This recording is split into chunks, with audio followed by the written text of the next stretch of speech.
Cosmic Anger. The book covers many aspects of Abdus Salam life, including his personal life, his contribution to particle physics, his establishment of an involvement with the International Center for Theoretical Physics, and his role in politics. Abdus Salam was striving for a unified theory that would explain all of particle physics, which was in line with his religious beliefs. Abdus Salam was the first Pakistani and the first from an Islamic country to receive a Nobel Prize in Science. He worked on the unification of these forces and successfully showed that weak nuclear forces and electromagnetic forces could be converted into each other. The electroweak unification theory, for which he was awarded the Nobel Prize in Physics. Abdus Salam was a brilliant young student who stood first in Punjab, securing high marks with his picture published in the local newspaper. He progressed fast on the academic level, graduating from Government College Lahore, went to Oxford, England, became a mathematician, worked in the famous Cavendish Physics Laboratory, came back to Government College Lahore, went back to England and started teaching at the Imperial College in London. He had a one-year stint in the Fabled Institute for Advanced Study in Princeton, New Jersey, with Einstein in permanent resident there, and Robert Eimer at the helm. He started his Theoretical Physics Institute in Italy for the third world country scientists and became an ambassador at large of the non-Western physics. He became a polished speaker, teacher, and enjoyed tremendous respect in academic circles. Abdus Salam stood at right from the moment he was born in 1926 in the city of Jung, then part of British India. Abdus Salam won a scholarship to attend Cambridge University. After completing a doctorate at Cambridge, he then moved to Lahore to work as a professor of mathematics. In 1961, Abdus Salam established Pakistan Space Program. Abdus Salam strived to make developing countries invest in education, science and technology. Islam, like the universe itself, had begun from a vital spark in almost nothing. Muhammad, peace be upon him, the Prophet of Allah, died in Medina in 632, leaving no sons and no obvious successor, but had set in motion movements that would go on to change the face of the world. His initially small band of followers were galvanized by the energy and motivation of their inherited message. These followers who emerged from the desert were no longer an isolated band of raiders. In his Nobel Prize speech, Salam illustrated the glory of Islamic science. Abdus Salam had come from a land with no recent tradition of learning, and by his own efforts and good fortune had transplanted himself into a new life. The history of the Punjab stretches back far longer than that of Western Europe. National history merges with ancient history. Punjab means land of five waters, the Jhelum, Chenab, Ravi, Satluj and Beas, tributaries of the mighty Indus, which appeared like fingers on the hand of vast plain, merging into the single arm of the Indus as it flows towards the Arabian Sea. In 711 AD, some 80 years after the death of the Prophet Muhammad and 1,000 after Alexander the Great, a new invader appeared in the Indus Valley. This time from an unexpected direction. The young Arab leader Muhammad bin Qasim had marched southeast from Basra along the coast of Persian Gulf. For Arab armies, deserts were less of an obstacle than they had been for Alexander, and bin Qasim went on to cross the sands of Sindh and Balochistan to reach the Indus Delta, then striking northwards until his army reached Multan in the Punjab. After that, bin Qasim was recalled to Baghdad. When Islam continued to advance outward from Arabia in all directions, it did not reach the Punjab again until 977, when this time Turkish armies from the Ghazni region of Afghanistan crossed the Indus. Turks from Central Asia had frequently appeared on the northwest frontier, but now they carried the banner of Islam. The first major Muslim ruler here was Mahmud, the Ghaznavi, who established his headquarters in Lahore. In 1946, Abdus Salam topped the result list for the MA Mathematics results at Government College with 573 marks out of 600. and stepped back to consider the next step in his relentless climb upward. Chapter 5, From Mathematics to Physics. For his achievement in the first year examination, Abdus Salam averaged over 80% in the 4 papers and was awarded a college scholarship worth £60 a year. Abdus Salam's introduction to the quantum world in the Paul Dirac's lectures in Mathematics Part 3 course had impressed him deeply. Salam was now drawn towards research in theoretical physics. In Pakistan, Abdus Salam married Amtul Hafiz Begum, the second daughter of Ghulam Hussain, his father's elder brother. Abdus Salam and Amtul Hafiz had known each other all their lives. Their marriage in Jhang on 19 August 1949 was a joyous occasion. Chapter 6, The Man Who Knew Infinities. Electrons are constituents of our world, cogwheels in an atomic mechanism that are invisible but make our world recognizable: sunlight, color and warmth. All of this is familiar and comfortable is due to electrons. In December 1949, Salam went to see Kammer and asked to be taken on as a research student in the theoretical physics. He did not know that Kammer was already trying to resist pressure from his peers to take him on as another research student. In Pakistan, his wife was now expecting a child. He was to become a highly imaginative scientist, sometimes almost too imaginative, and learned that he functioned best when he worked with a partner with whom he could argue out his ideas and who could channel his inventiveness. The first partner was Paul Matthew, who had an uncanny sense of research trends, sensing the direction in which the wind of discovery would blow, and always had an up-to-date knowledge of the latest subnuclear particles to have been discovered in Powell's walled orchard. Abdus Salam now felt this pressure and learned that he could best strive to make discoveries with a partner, and Paul Matthew was the perfect one. In January 1951, arriving at New York, Princeton is about 100 kilometers from New York City. Salam was embarrassed to find that his reputation had preceded him. Despite having only 1 year's experience, he was greeted as a research phenomena. There was also Freeman Dyson. Abdus Salam did not speak to Einstein, but frequently saw the great man wandering on the lawn, always wearing a hand lost in the thought. Salam also arrived with the manuscript of his next renormalization paper, but before sending it off for publication, forwarded a copy to Oppenheimer. Returning from Princeton, Salam threw himself into his work with Paul Matthew.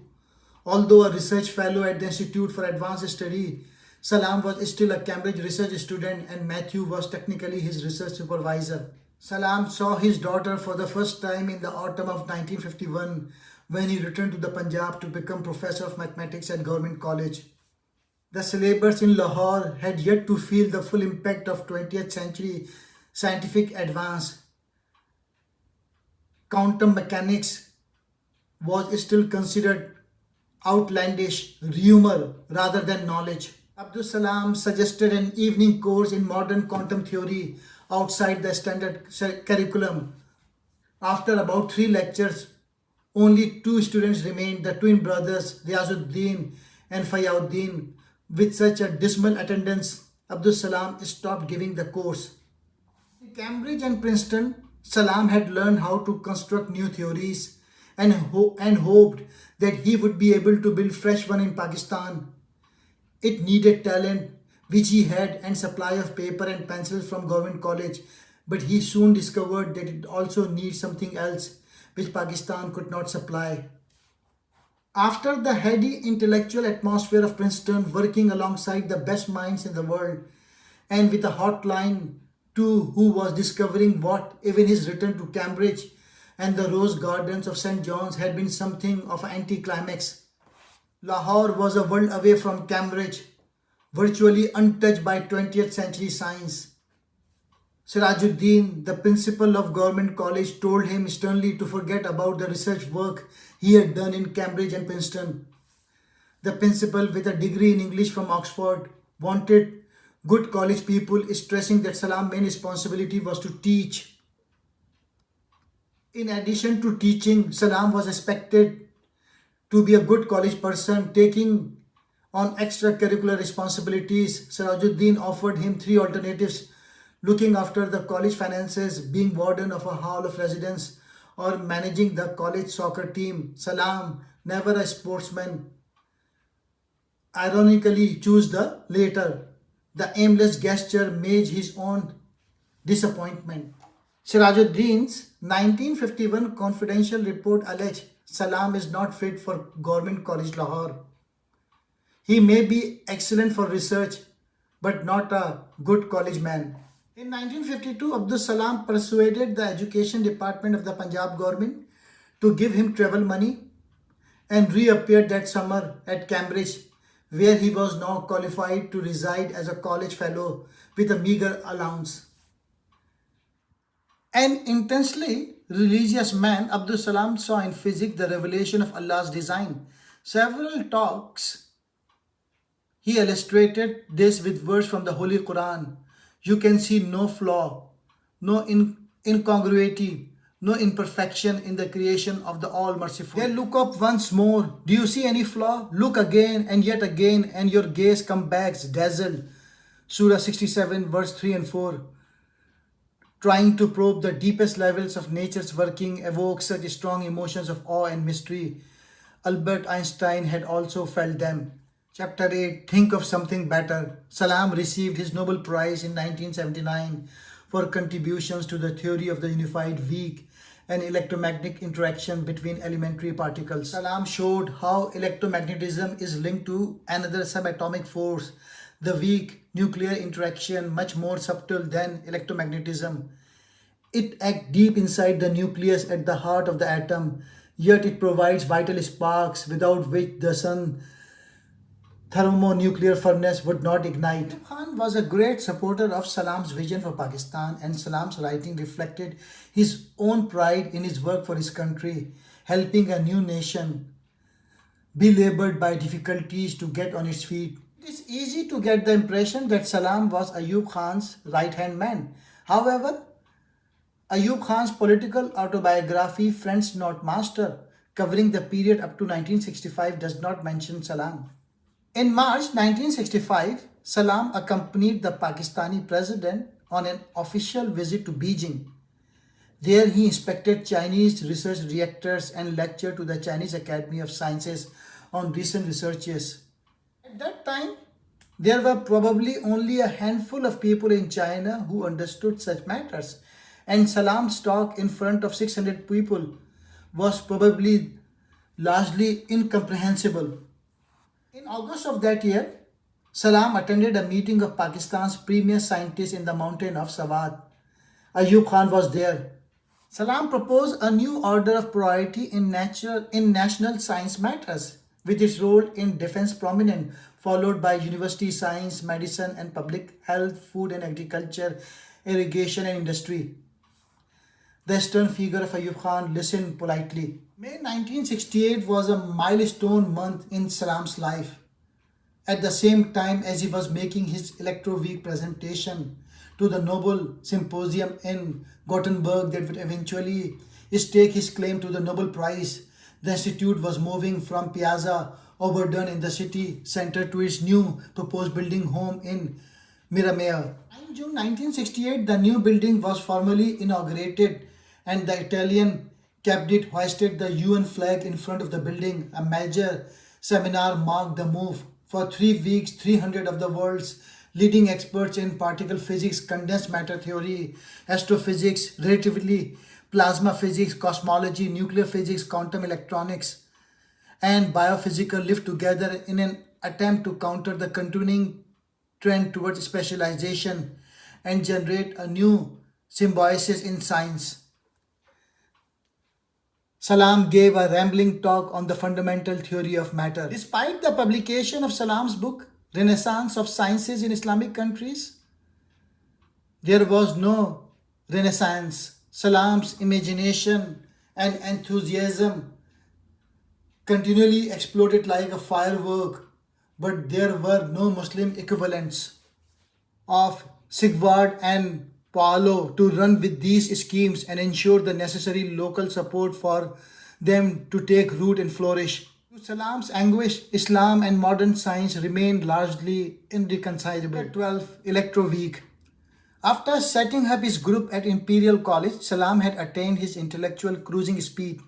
He increasingly appeared wherever there was intellectual action. After Salam had eventually reconciled himself to unstable protons, the theory was published in the summer of 1973. In the 1990s, Salam turned to what would be his final contribution to science, the flurry of discoveries and the scramble for new theories that had so characterized subnuclear science in the 1950s and 1960s had come to an end.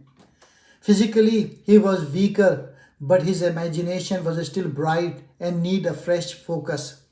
After more than a decade of military rule, Yahya Khan declared Pakistan first open general election in 1970, a move of which he was proud. 1,570 candidates from 25 parties contested some 300 seats. These free elections set the scene for fresh chaos that was to rock the fragile nation that had emerged in 1947.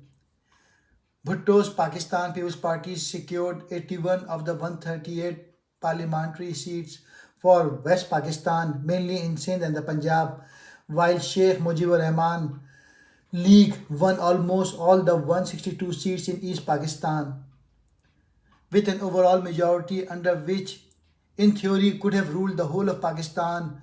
Mujib pushed hard for Greater Bengal autonomy. According to the rules, Mujib should have become Prime Minister of all Pakistan with Bhutto as leader of the opposition. Instead, with Yahya Khan increasingly sidelined, the highly visible Bhutto threatened any party member who went to Mujib's parliament in the East Pakistan capital of Dhaka and presented himself as the savior of West Pakistan. Regarding the death of Abdus Salam, several times he had injured himself in falls, sometimes calling for hospitalization. But in November 1996, he fell in his bedroom in Oxford one last time and never recovered consciousness. He died 4 days later silently on 21st November. Salam had had a long time to contemplate his passing. He believed to exist outside the realm of physics and elementary particles that had bruised him during his lifetime. For him, paradise was very real, a spiritual state where one's souls would be liberated from emotions such as worry and fear. 20 years later, the Egyptian scientist Ahmed Zewail was honored with the Chemistry Prize for his studies using laser light to track chemical reaction. Perception of Nobel Prizes, like that of beauty, is in the eyes of the beholder. In the West, the awards are a pinnacle of achievement. In 2003, Iranian lawyer Shirini Ebadi was awarded the Nobel Peace Prize for her efforts for democracy and human rights. The Nobel Prizes were established as a showcase for merit. In his will, Alfred Bernhard Nobel stipulated that they should go to those who have conferred the greatest benefit to mankind. The world's 800 million Muslims make up about 10% of the world's population, but have garnered just a handful of Nobel Awards, many of them generating more controversy than honor. Jews make up a small fraction of 1% of the world population, but have won hundreds of Nobel Prizes. Christianity, Judaism and Islam were nurtured in close proximity, share common scriptures. Salam was a polymath and a man of action. Only when he returned to Lahore in 1951, his upward momentum began to install. His abilities had reached as far as the new country of Pakistan could provide, but he still aspired to go higher. With no oxygen to support him in his intellectual, Salam left his homeland, a high price to pay both for himself and ultimately for his country. Salam focused his objective on specific regions, making extended visit. 1979 began with such a trip covering California and Mexico. In 1980, he came South America, covering Brazil, Peru, Colombia, and Venezuela. In 91, there was a major tour of India and later the Gulf state, Abu Dhabi, Kuwait, Qatar, Bahrain, Oman, and finally Jordan. In 1984, Africa, Kenya, Tanzania, Uganda, Zambia, Ethiopia, Malawi, and Zaire. In 1986, South Asia, covering Pakistan, Bangladesh, India, Malaysia, Singapore, Sri Lanka, and Vietnam. In 1987, the era of Salam's bid to head UNESCO began with an extended trip to mainly French-speaking Africa, covering Senegal, Niger, Mali, Nigeria, Cameroon, Zaire, and the Congo. He also covered Spain, USSR, Syria, an extended tour of the USA, Canada, Jamaica, Mexico, and Argentina, then the UK, including a meeting of Prime Minister Margaret Thatcher, proceeding on to Tanzania, the Netherlands, the Congo, Sweden, UK, USSR, China, Pakistan, Austria, France, and finally Pakistan again. During his 1981 Indian trip, Salam visited Bombay, Madras, Bangalore, Delhi, Calcutta, Amritsar, as well as side trip to Bangladesh. A highlight was a tea with Prime Minister Indira Gandhi at her Delhi residence on 27 January.